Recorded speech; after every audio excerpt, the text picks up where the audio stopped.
عليكم ورحمة الله تعالى وبركاته. أهلا وسهلا بالجميع.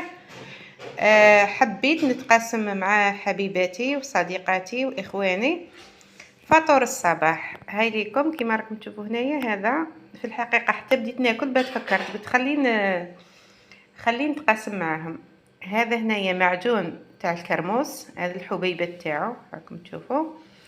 هذا خبز التوست، هذا خبز التوست وين تنديرو كي نعجز لا نخبز نشري خبز التوست سما كيما يقولوا غوت سوكور. عندي هنا قهوه كافي نوار نديرها بالسكر كما راكم تشوفوا. وكاين بزاف اخوات قالوا لي ما تستعمليش هذه القهوه، في الحقيقه هي نورمالمون نستعملوا القهوه تاع الحب تاع اللي نرحوها، وانا مازال ما صبتش نوعيه شابه. كي نصيب نوعيه شابه ان شاء الله راني نشاركها مع اخواتي. والنظام اللي درناه تاع الاكل راه تعرض بزاف للانتقادات. نقولكم باللي الانسان يكيف هذاك النظام خاطر هو مصري وحنا جزائريين ما عندناش نفس الاغذيه.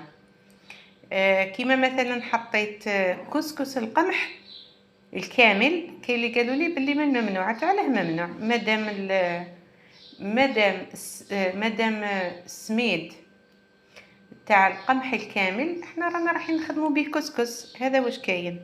كما يقولوا تعرضنا بزاف للانتقادات. وكاين اللي واش قال لي، كاين اللي قال لي العدس الاحمر من ممنوعات مادام هو من البقوليات. لا هو حطه قال لك منين ذاك تقدر تاكله، لانه كي شغل ماهوش ديور على المعده تاعنا، يعني تقدر تاكله منين ذاك. انا مانيش نهضر من الهواء، انا راني تفرجت واحد 40 فيديو تاع العواضي، ما نهدرش هكاك. انا غير تمكنت من الشيء وحتى درت الريجيم وحتى هبط لي السكر باش بديت ندير هذه الفيديوهات، ما تسرعتش فيهم.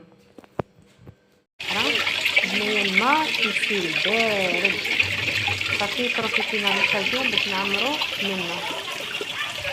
ما شاء الله لا قوة الا بالله. هذه الشجرة هي شجرة البلاتان، راه عندها زيت قرون، وهذه البلاصه فيها شواده. شوفوا هذا التعيار تاعي راه تراكمي كما راكم تشوفوا فيه هنا 13. هو لي نورم تاعو من 4.5 حتى 6.2. بالنسبه لليومي اجا كان 3 غرامات. هذا بالنسبه لبعض الناس قالوا لي سي با فري عندك انت كان عندك السكر. اذا كان عندي ودرت ريجيم مقبل تاع زيرو كربوهيدرات راح تراكمي، ودوكا درت نظام الطيبات راح كامل.